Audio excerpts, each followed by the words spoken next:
Nesse vídeo nós vamos pensar e tentar responder por que a tribo de Dan não aparece na lista dos 144 mil israelitas registrados em Apocalipse capítulo 7, que está do versículo 5 ao 8. Da tribo de Judá havia 12 mil selados. Eu vou ler esses versículos para você. Da tribo de Ruben, 12 mil selados. Da tribo de Gade, 12 mil selados. Da tribo de Azer, 12 mil selados. Da tribo de Naphtali, 12 mil selados. Da tribo de Manassés, 12 mil selados. Da tribo de Simeão, 12 mil selados. Da tribo de Levi, 12 mil selados. Da tribo de Issacar, 12 mil selados. Da tribo de Zebulon, 12 mil selados. Da tribo de José, 12 mil selados. Da tribo de Benjamim, 12 mil selados. Então esses são os versículos aí deste capítulo 7, 5 e 8. Nestes versículos, os nomes das tribos são dados. Você deve ter notado e facilmente. É bom observar que há 29 listas das tribos de Israel nas Escrituras, nas quais a ordem das tribos, elas variam.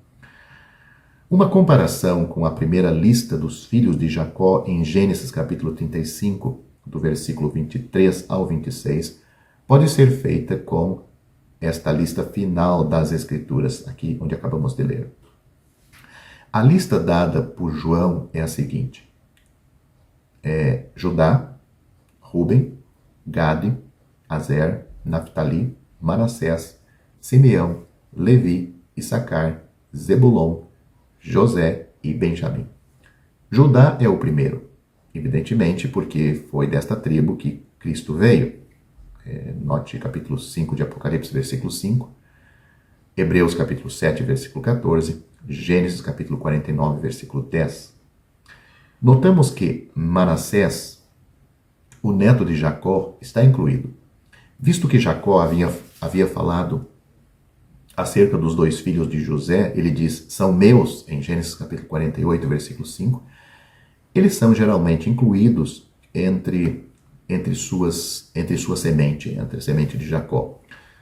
Era comum, depois da divisão tribal na terra de Israel, incluir Efraim e Manassés entre as tribos e omitir José e Levi. José era omitido porque estava representado pelos seus dois filhos, e Levi era omitido por causa da sua posição sacerdotal. Isto mantinha o número de tribos listadas em 12. Sobre a omissão de Efraim e Dan desta lista, um irmão chamado Walter Scott, ele escreve, abre aspas para o que ele vai dizer. Na contagem apocalíptica, Dan e Efraim são omitidos. Ambas estas tribos estavam sempre ligadas à idolatria em Israel, razão provável por apagar seus nomes aqui. Leia Deuteronômio capítulo 29, do versículo 18 a 21. Entretanto, no final, a graça triunfa, e Dan é o primeiro a participar na distribuição futura da terra entre as tribos no milênio. Ezequiel capítulo 48, versículo 2. Entretanto, apesar de ser a primeira a ser mencionada, é a que fica mais longe do templo no extremo norte. Então, fecham aspas, essas são as palavras deste irmão.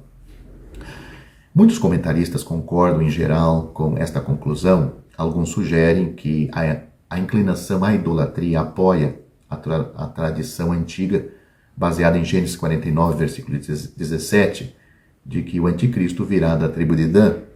Esta tradição vem desde o tempo de Irineu, perto do final do século II. Uma razão mais realista é que a tribo de Dan foi a primeira a abandonar sua herança dada por Deus em Canaã em busca com a espada e buscar com a espada uma nova herança que não havia sido dada por Deus. Leia Juízes capítulo 18. Isto pode ter levado ao seu espalhar e eventual absorção pelas outras tribos. Em anos posteriores da monarquia, o número deles era consideravelmente menor do que o número de Levi. O ensino bíblico é que Deus tem um testemunho suficiente e completo. Almas salvas, seladas e enviadas como servos equipados de maneira ideal da nação mais cosmopolitana da Terra, pregarão a Cristo por todo o mundo.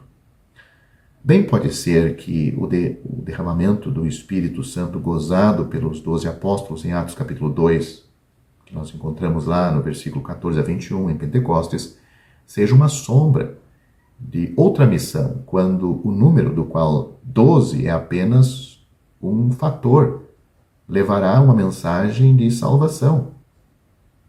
Não precisamos destacar que este grupo não representa todos os salvos durante o período da tribulação, ou seja, os 144 mil.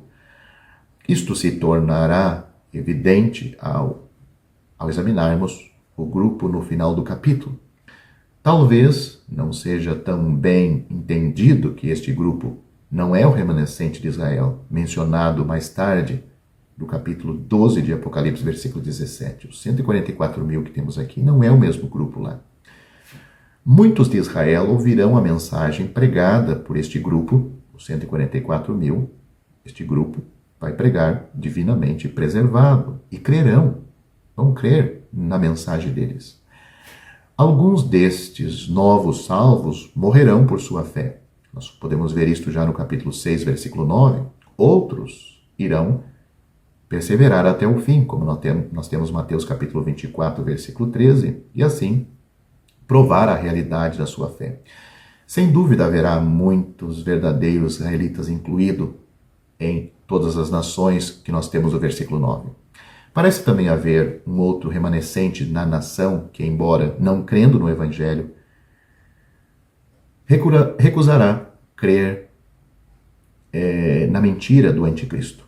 Eles são o remanescente de quem Cristo se torna o libertador, como nós temos em Romanos capítulo 11, versículo 26. Este é o grupo que, quando finalmente entenderem a verdade da volta de Cristo, usarão a linguagem de Isaías capítulo 53 na sua confissão e conversão. Note o que diz Isaías 53 em relação a este grupo que vai ser salvo quando Cristo está voltando. Jesus, o Messias, era o desprezado e o mais rejeitado entre os homens, homem de dores e experimentado nos trabalhos, e como um de quem os homens escondiam o rosto. Era desprezado e não fizemos dele caso algum.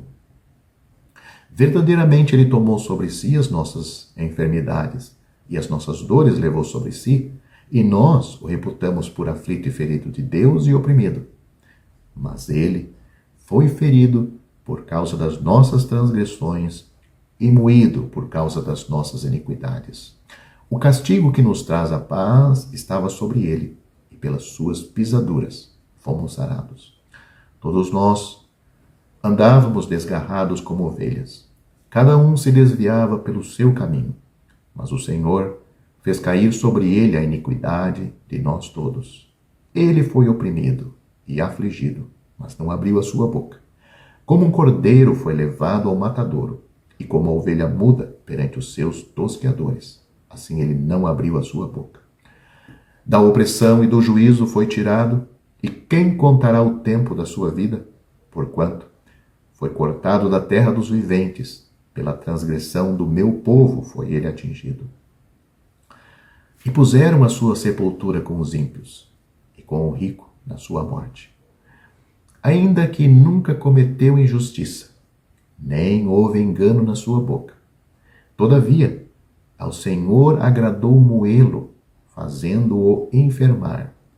Quando a sua alma se puser por expiação do pecado, verá a sua posteridade, prolongará os seus dias, e o bom prazer do Senhor prosperará na sua mão. Ele verá o fruto da sua alma e ficará satisfeito. Com o seu conhecimento, o meu servo, o justo, justificará a muitos, porque as iniquidades deles levará sobre si. Por isso, lhe darei a parte de muitos, e com os poderosos ele repartirá o despojo.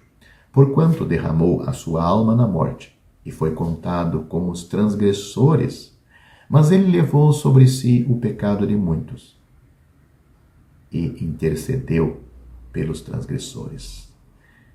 Essas palavras, que vai ser o reconhecimento daqueles que não foram salvos pela pregação dos 144.000, quando Cristo está voltando para reinar neste mundo. Está em Isaías capítulo 53, versículo 3, do versículo 3 ao versículo 12.